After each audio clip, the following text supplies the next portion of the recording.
I'm here for the women. I'm here for both. I'm here for the soccer. I kind of like to you. I like the way I read it. I'm here for both.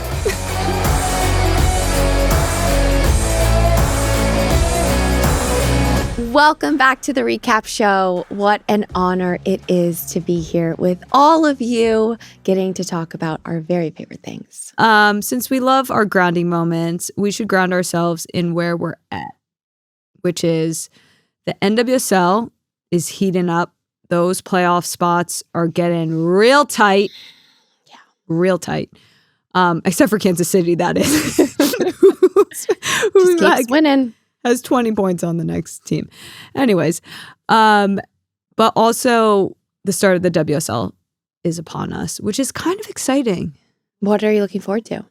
Just fresh energy. Are you going to get up to watch the WSL and the EPL? Well, they kind of happen a lot at the same time. Do they? Well, the women's game are always earlier. Noon. Yeah, the women's games are usually earlier, of course. But no, I'm going to do my best. And I always love watching back my games. Okay, so we are going to start this episode with a red card, yellow card goal. I love this ditty. Do you think that this ditty is intuitive enough that we don't have to explain it again to our audience? So we basically referee topics. So we pick kind of topics that we get a little bit in a debate about, and we're like, oh, this would be fun. Okay, great. And the topic today is fan signs. Because we want you all to know we see you and we see your signs. Yes. And we love you and we do not judge you except for during this segment. Oh, except for during this ditty. I'm so excited. Okay, we start with red cards. Yes. Is it a red card, all the puns on our names? What puns on Tobin Heath? Can you feel the heat? Oh my gosh, goal! I love that.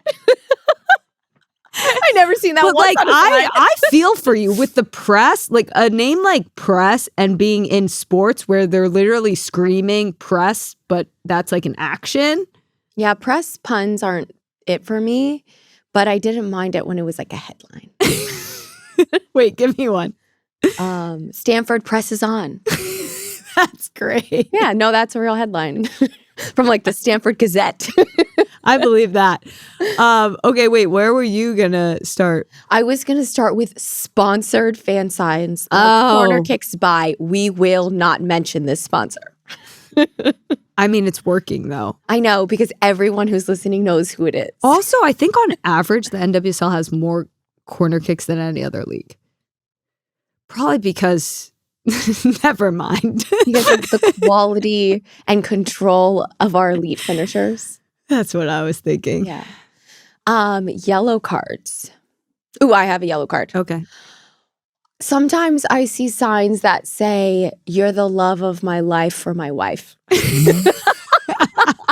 And I like it, but I feel it's But do you walk by it? But I don't stop for that one. Is it like one of those ones that when you're on the bench and you're kind of like looking out at the stands, you kind of like laugh with your teammate about it, but you definitely don't go up to that person? I smile and wave from afar. I'm like, oh, good one. I think a yellow card could go to signs that are a bit more ambiguous / confusing, like may the gayest team win. It's like you're kind of looking out there being like, who are we talking about? Only in America. May the gayest team win, so you have no allegiance.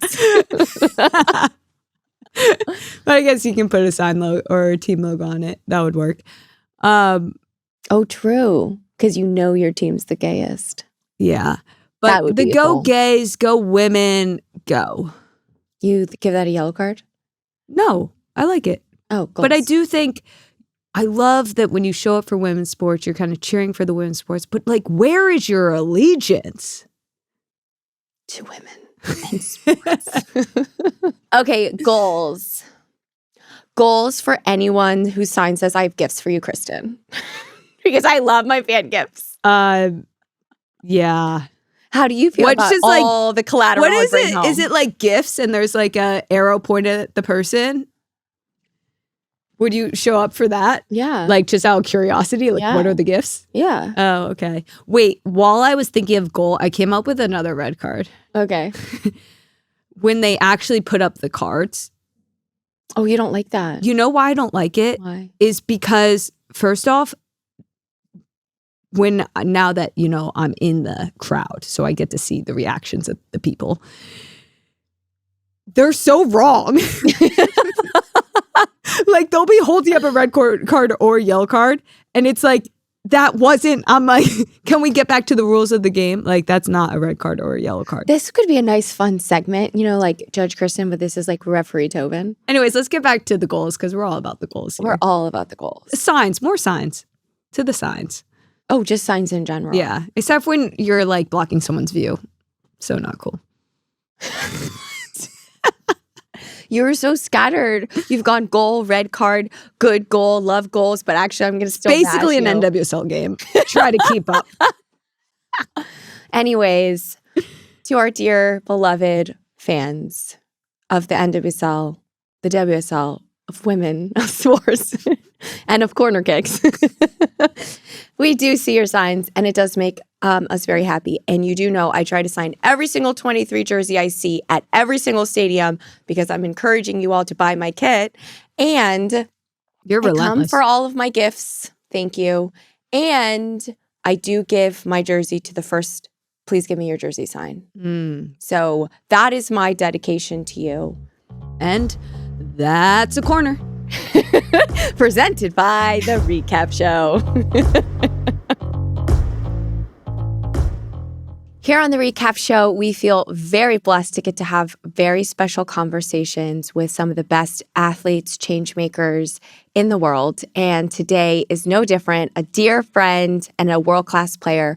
Will you introduce our guest? Of course. Kosovare Asllani, a dear friend of mine, Swedish legend, one of the best players at the Euros, captain Sweden, captain of the London City Lionesses, the newly promoted team to the WSL.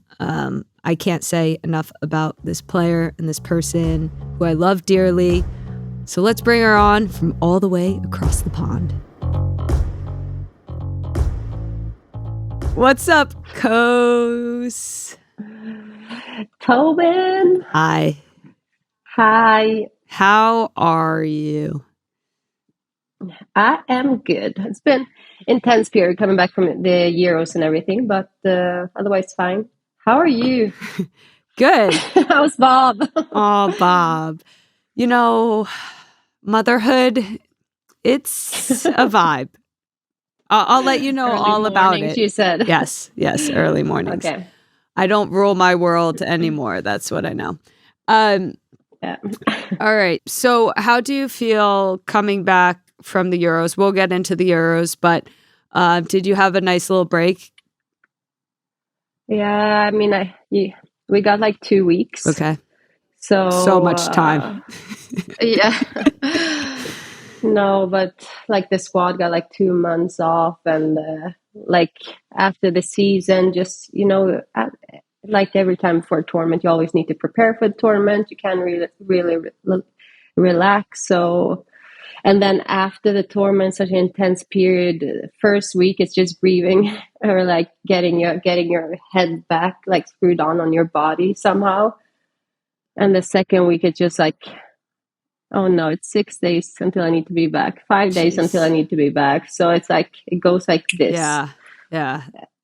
So it's been a little bit of being run over a track. And like I said, like you don't get like a slide in. It was like first day yo-yo test. Mm-hmm. It's like, I'm not here mentally yet. Totally. And what's so crazy is that people don't realize that when you do double duty, like international, when you're, playing in all these tournaments and, preparing for, big seasons with clubs, that really in a whole entire year, you get 2 weeks off.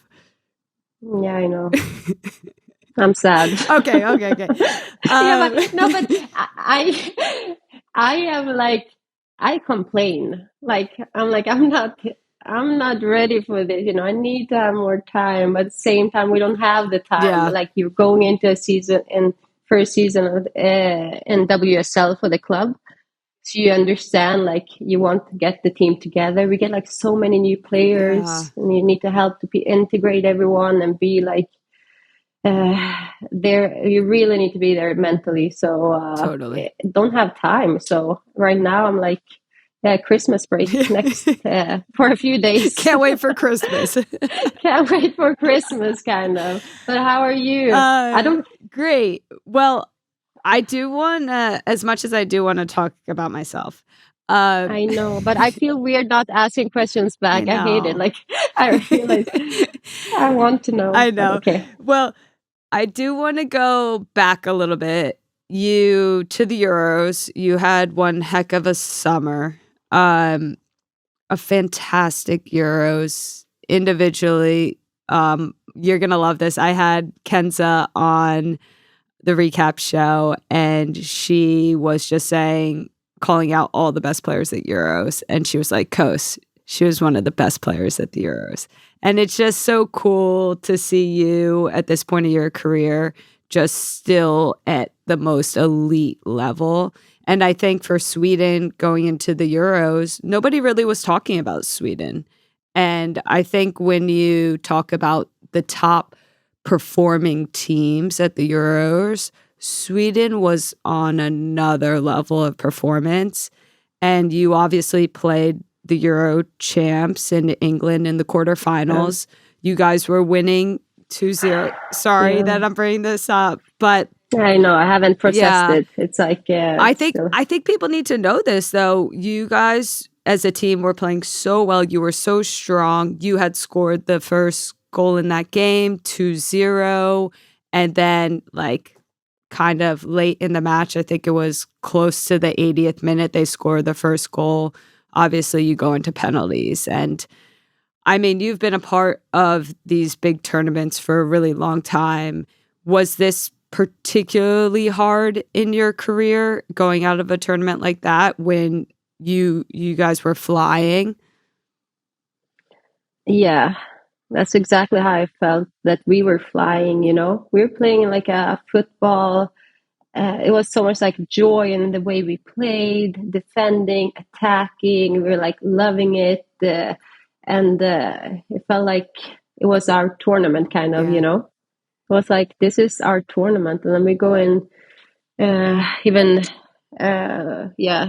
they got a red card, but 4-1 that. And then going to versus England, and no one ever talks about Sweden in tournaments. I don't understand. It's always the same every tournament, but we never won gold. But we kind of always fight for the medals, But we felt like we can win this game, And we got such a great start and had 2-0 up, and it just felt like we had the game, Yeah. Obviously they had momentum, and then it's just about like finding your ways, like how to manage the game, Yeah. But then seeing like I went out just before their first goal, and I said, I remember saying like, we can't let in a goal now. Like we just like, these are like crucial minutes. Like if England get a goal in the beginning of the minute 80, like they'll go for it. It's gonna be hard, and that's exactly what they did. So for me, it was more like a shock.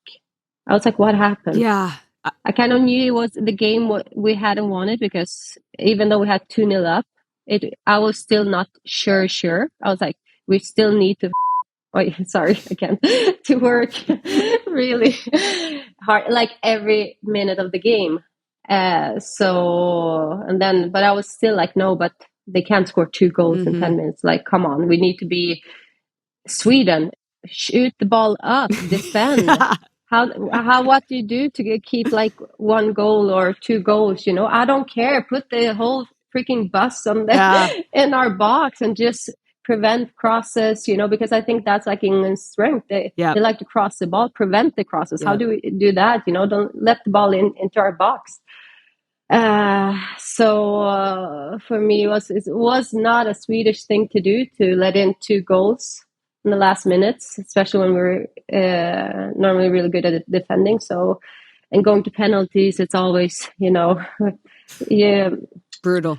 it is brutal. It's part of the game. Like we won games like that in other tournaments, and when you win on penalties, you love it. Yeah. You're like, yeah, but losing on it in that kind of way was just brutal, and I was just in shock after that game. Yeah. It was crazy. I mean, I always root for you, and I always root for the best football to win also. And when we reflect on that Euros, like the rest of the Euros, it wasn't very good football, and it felt, I couldn't watch anything after that. yeah, well, you didn't miss much. It was just kind of a dogfight, and obviously England won, and kudos to them, because tournament football, it's not about necessarily the best team winning, and especially when it comes down to penalty kicks. So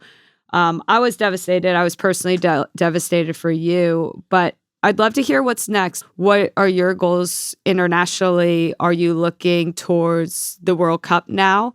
I know that's, I mean, when you're at the top really of your putting me game, on the spot now.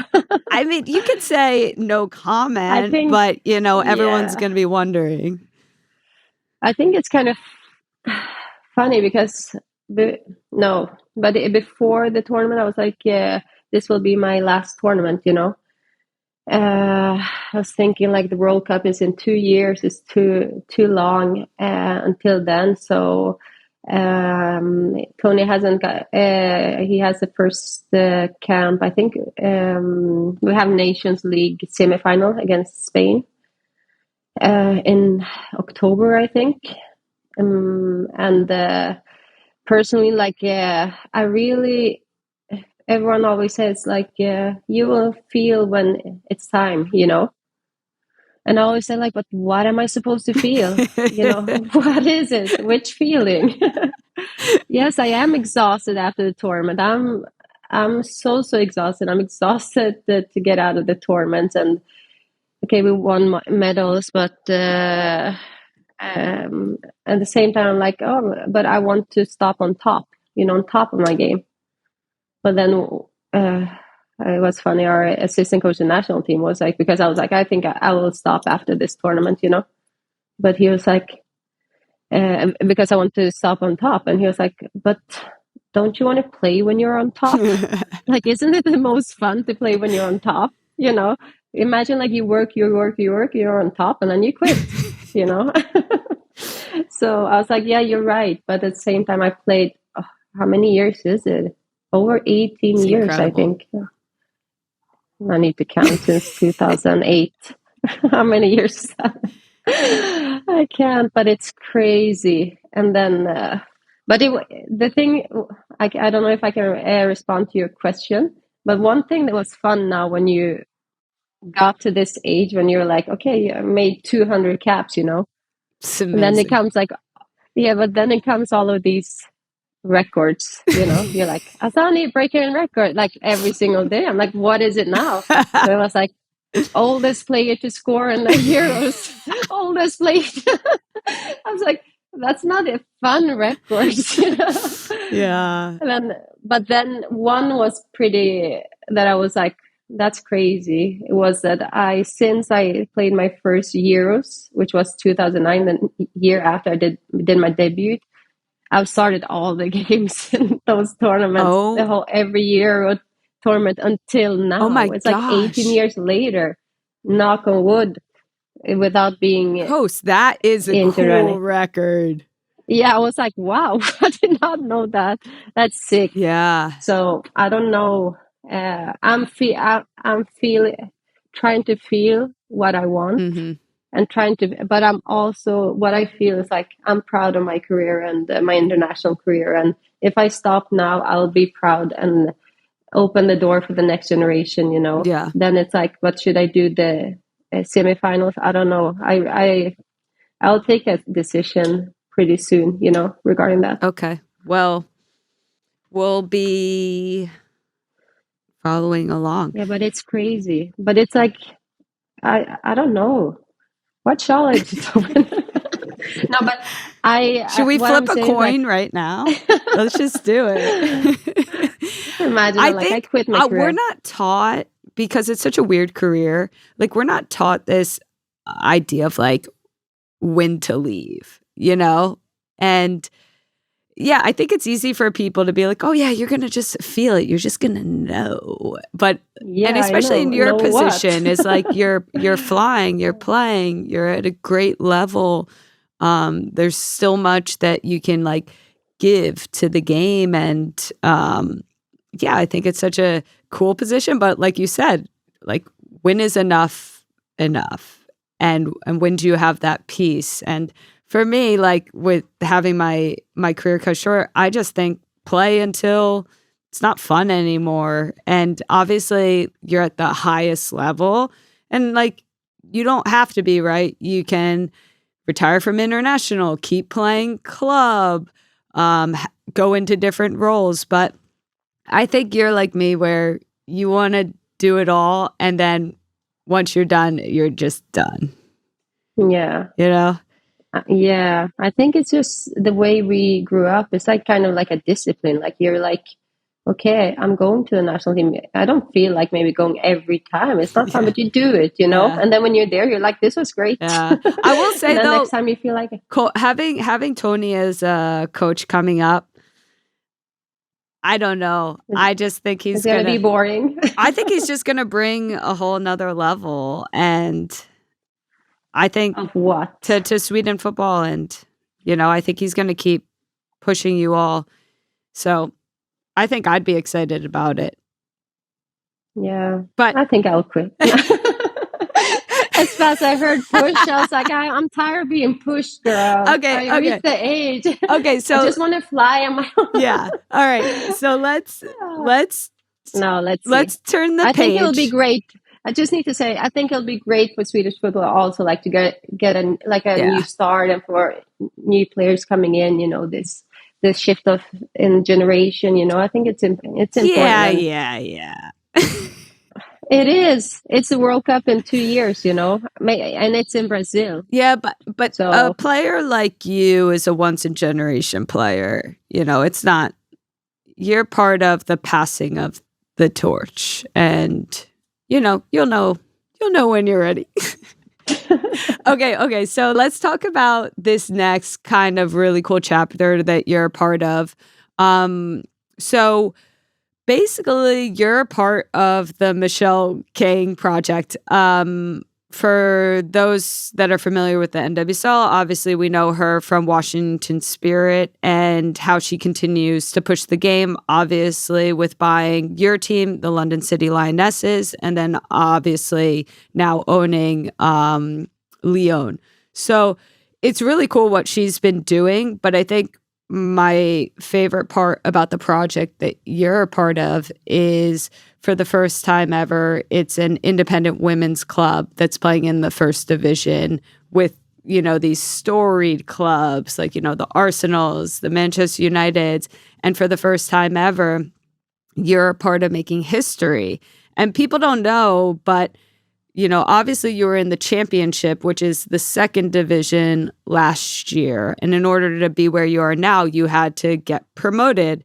And Michelle King had to find the one player that was going to be the, I guess, this star person and player that would match the ambition of a Michelle King, that would almost be able to do what she's doing off the field, on the field.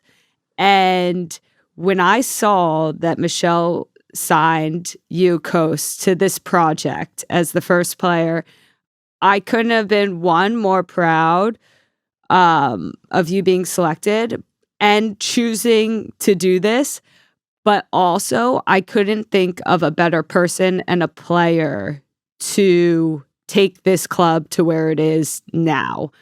Take us to that moment where you first were presented the project of London City Lionesses, and then just give us a snapshot of how far you all have come in a year and now, what you're headed into this season.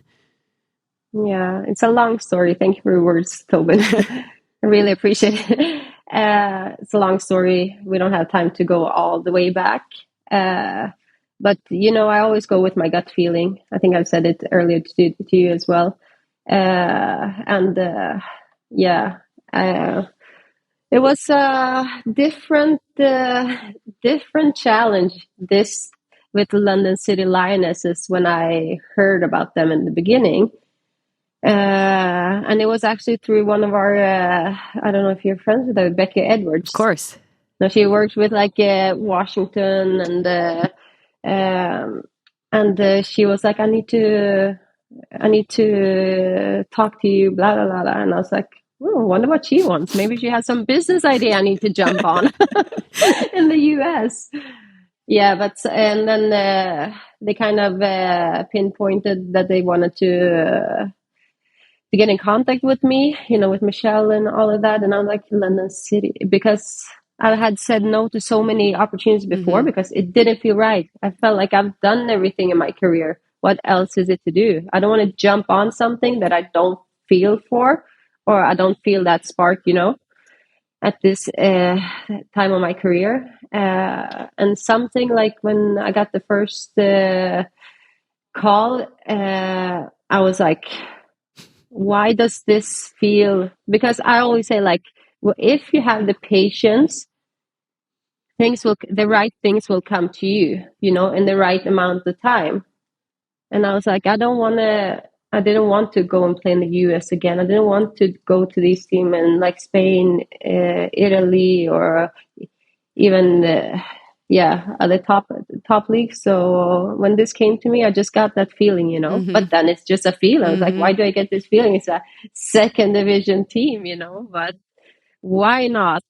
Let's hear more. Yeah. What was it about Michelle that you kind of felt like this matches kind of my ambition and my passion for continuing to push the game and disrupt the game in this way that is so needed in women's sports?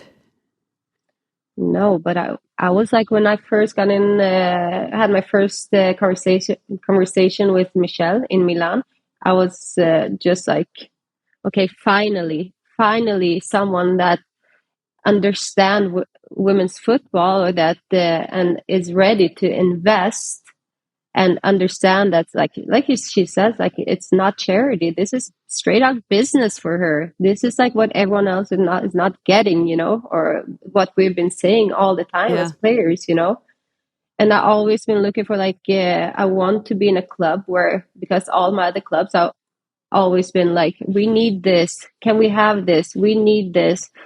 And I would always get the response like, well, you haven't won anything. We can't invest if you haven't won anything. But in which sport you need to have success before you invest, The investment comes always from the scratch, and you need to invest if you want to have success. But in the women's team, it feels always like you want the success. Then you are, then you can ask, kind of. Yep. It's like, we need better locker rooms. No, because why? You're not winning, so you don't deserve it, kind of. So this view, or her vision for women's football, there was in her teams. It's like she wants to give us the best resources to succeed, and invest from scratch, and just her whole view and was so aligned with my values, what I've been fighting for my whole career.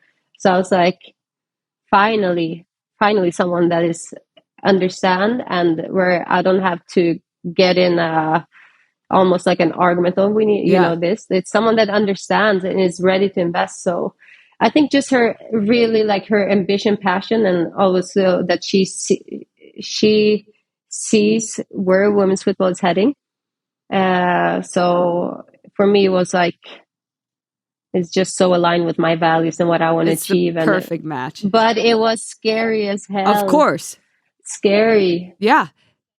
Because also, people don't understand that for you all to get promoted, it came to the last game. This is, sorry, I just need to say this is cherry juice. It looks like wine.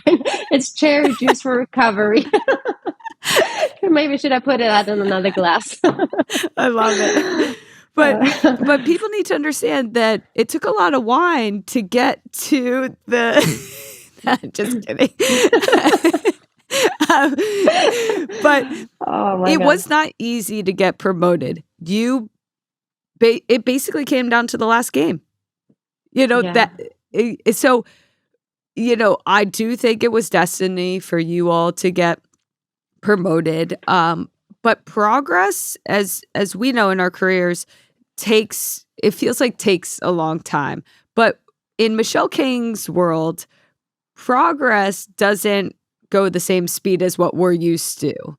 And it seems like she is just jumping over and stepping on to get where she wants to go with her projects and push the progress of women's sports and women's football. She's a figure that a lot of people have problems with because she's a woman investing her own money and unapologetic about how she's doing it. And she's not going to be stopped. She's a boss. Yeah. She's a boss lady. What does she have to apologize for? Like everyone that has been in women's football, like in the end, it's all about jealousy. Okay, you start questioning, why is she investing? Why can't she have several teams? Blah, blah, blah. What are we seeing in the men's football? You have the City Group, you have Milan, it's already in the men's world. That is the way you build like a football imperium. And if no one is investing, I hope she buys every team on earth. Me too. Because it is the part, she sees a vision for the future. But for me, I never understood this thing because obviously hate always comes when you are doing something different. And that's people are kind of that wants to be kind of part of it as well. Because I think having the first women's team promoted in 1 year, owning Lyon, owning Washington, it's she's doing business. Yeah. Women's football is not something you I'm sorry to say it, but a lot of men, men's club that are starting their women's team, it's only for the view. You get the pressure from the outside, or you need to have a women's team. Okay, we create a women's team, but then you don't give the resources or invest into it. You just have it. Why? Yeah. Because if you have a club, you should treat everyone. It's a family. It's not like the women's team, the men's team, the handball team. It's one club. Exactly. You need, and it's you need to invest for it to grow and give the best resources. So for me, it was it's always expected. Even when we won the championship, I was Michelle, you have to come. You're the heart of our team. You're here. What people are not seeing, she's on basically every game that we're playing. She's there. She's passionate. She's showing us support. Yeah. As a player, for me, I'm I want to make Michelle proud. I want her to win. I want her to get her money back, kind of, you know, because for me, it's you want to give back a product that she should be proud of, you know? You feel extra motivated. You're not just playing for the overloads of these big clubs. You're playing for the things that you believe in, for the future that you believe in. And that's so powerful. And I think when you look at now all the signings that have come, these are players that don't just want to play in the WSL. These are players that want to be a part of this project, want to be a part of the future. And I think for fans, obviously, I love my Arsenal, who have, a lot of good attributes both on and off the field. But if I am a new fan to the WSL, or even just a women's sports fan, London City Lionesses are my team. They are for sure the second team that I will root for in the WSL, and I will cheer my heart out because that is cheering for progress. And Michelle's not messing around. She just went out and signed a ton of players. Obviously, you're the captain of the team, the leader. You have been able to recruit so much through who you are as a player, what you stand for. And you guys are going in to compete. You're not going in to be happy. And for me, I'm looking at those Champions League spots and looking at your roster, and I'm saying you're going for those. Yeah. Well, that's ambition, because people say like, okay, it's the first year in the league for the club, and the last 2 years, every team that had promoted has gone down directly, la la la la. But we're not one of those teams. Yeah. Like, we're there to compete. People say, "Oh, it's a new team." Yeah, but look at every individual player on the squad that have the experience of playing champion, winning big tournaments, winning Champions League, winning World Cup, Euros. Go individually. We're here to compete. I'm so excited because for the landscape of sports, especially in the UK, how amazing is it going to be if just a women's club just goes on and dominates these traditional clubs? Like, it shows that even like serious investment gets you serious results, and quickly. Exactly. The only thing that we need to, like, which is hard, is like the fan base. We're in London. How many teams are in London? But for me, it's always been like, okay, it's hard to to create that fan base, but at the same time, like you say, and like in my mind, it's like you can support two teams. Exactly. It's not just like one team. I have two teams, because this is like what we stand for, what this club is doing for women's football and pushing the boundaries, being like a pioneer, the first independent club to ever play in WSL. Yeah. I mean, there's history makers. Yeah. Like, and don't you want to be a supporter from the start? Yeah. Like, it's so rare. It's so rare. Yeah. Like, jump on the train. You can support us, make us your team. Yeah. Because this team is the team for the future. Like, this team is going to be on top, fighting for those trophies for a lot of years ahead. Yeah. So I believe it. Yeah. And having you on the field and having Michelle leading the way, I mean, I don't think there's anything you can't do. Amen to that. What if a quarterback completed 4 out of 5 passes? Or a point guard hit 4 out of 5 behind the arc? Well, now, when you're hiring, you can play at that level. Because 4 out of 5 employers who post on ZipRecruiter get a quality candidate within the first day. From healthcare to hospitality to business services, manufacturing, and more, ZipRecruiter makes hiring faster and easier. And today, you can try it for free at ziprecruiter.com/recap. ZipRecruiter doesn't wait for the right candidates to find you. ZipRecruiter scouts top talent for you. First, when you post your job, ZipRecruiter hustles to start showing it to the most qualified people. Then, ZipRecruiter races to build a roster of great candidates for your job, and you can invite your top picks to apply to encourage them to apply sooner. See for yourself. Go to this exclusive web address to try ZipRecruiter for free. ZipRecruiter.com/recap. Again, ZipRecruiter.com/RECAP. ZipRecruiter, the smartest way to hire. Y'all are not going to believe this. We are back by popular demand, and this is Community Questions. Love it.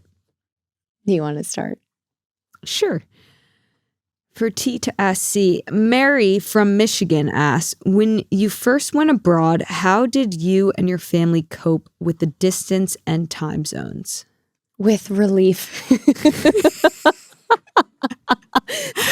I wish I was joking, but I actually think I chose a college close by to my childhood family because I wasn't ready to leave, and both my sisters went to the East Coast because they were. And what I learned after college was that I probably should have done that. And I will say that my mom, dad, both sisters, and my grandma, who was already in her 80s, came out to Sweden multiple times. And it was some of the best time I ever had with my family. My dad always says every single time I go to his house, he goes, we hung out more when you lived in Sweden.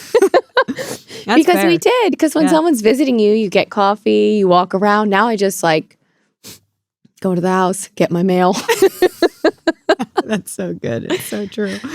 Okay. Sherry from Dallas asks, best team in NWSL versus best team in the WSL.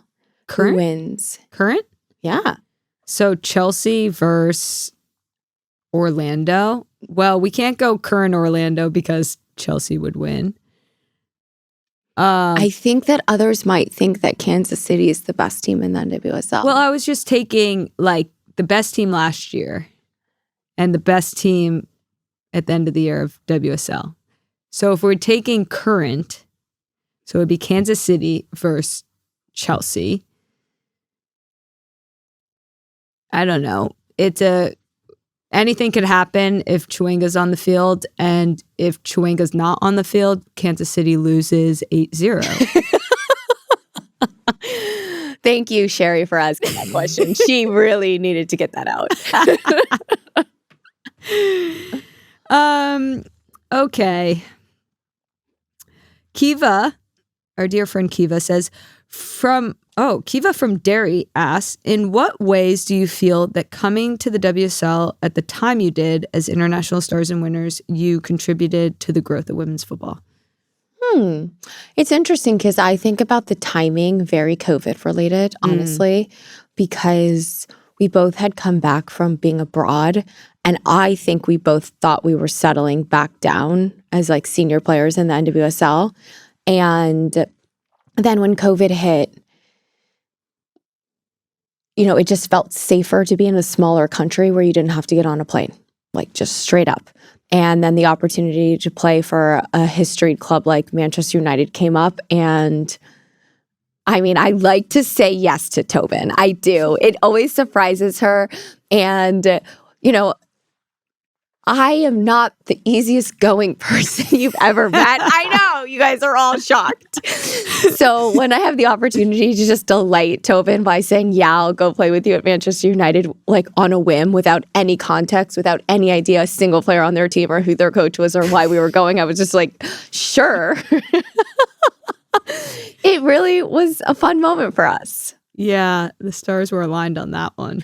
And then, to actually address the question, we ended up going to this super young, hungry United team with Casey Stoney, world-class coach. Everyone was just making their way. And when we watched the team before we arrived, we couldn't name anyone on the pitch. Yeah. None of them had senior caps. United was recently promoted, and they had everything to prove. And it felt to me, being honest, that I was going to a very small team.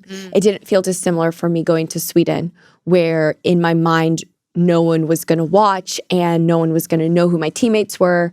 And what happened was very different. We went to a team that produced players that won 2 back-to-back Euros and went to a World Cup final. Yeah. And we went and played with and were senior players to a group of players that were on their way to becoming legends and icons in their country on their own right. And we got to do it kind of before. And I think from my perspective, I can really see how you, Tobin, impacted them so much because of the style of play that you have, being able to integrate into English football so easily, and for them to see you as so much fun to play with and so much American mentality and intensity that I know for a fact that if you ask Lauren James, Ella Toon, Katie Zellum, like you're in their starting 11 all time, all of them. And this is the most long-winded community questions answer ever. But do you remember the first time that the team ever played at Old Trafford and you were injured? Mm-hmm. And I was, of course, playing, and it was a really bad first half, and it was 0-0. And you came in, Tobin came into the locker room and literally chewed the team out. I think I was channeling Sir Alex. I feel like there was something about being at Old Trafford and the team underperforming and me just going nuts. Do you remember who we were playing? Westham. Yeah, you want to know why? Because I screamed it. Effing Westham! I screamed it. And you know me, like iconic stadium, first time ever the women's team was going to play in it. I was like, this is history. You don't get to do this game over again. You have to win this game. And you know what was so cool was all the players were like young players and they looked up to Tobin so much and they were like, oh my gosh, like we would never come in and yell at our team like that. But it was with so much admiration. But then I saw all the staff and their eyes just lit up like, this is just the next level of competitiveness and intensity that I really and truly believe opened their eyes up to something different. And I think, it probably had a big effect. I would have stayed there forever if the club could have matched the ambition of the players and the staff. I would have stayed there. I loved that team. I know, our little life in Manchester is so cute. Wow. Well, that community question turned into a daily discussion. Alita from Illinois asks, what are your top 3 favorite young players to watch? Let's add in the NWSL or WSL. Oh, cool. NWSL, I would obviously say Alyssa Thompson, Ellie Sentnor, LJ. Is That's LJ still young? I think youngish. What, 23? Beats me. 22. She's like a Malpew, you know, where they just stay young forever. Great players, great choices. Awesome. Do you have anything else over there on that card? All right. So absence makes the heart grow fonder, clearly, because we went a few episodes without community questions and people have been demanding it come back. So get your questions in. You never know when we're going to do community questions, but we appreciate our community and we love opening up and answering all of your sometimes interesting, kooky, left field, really surprising questions.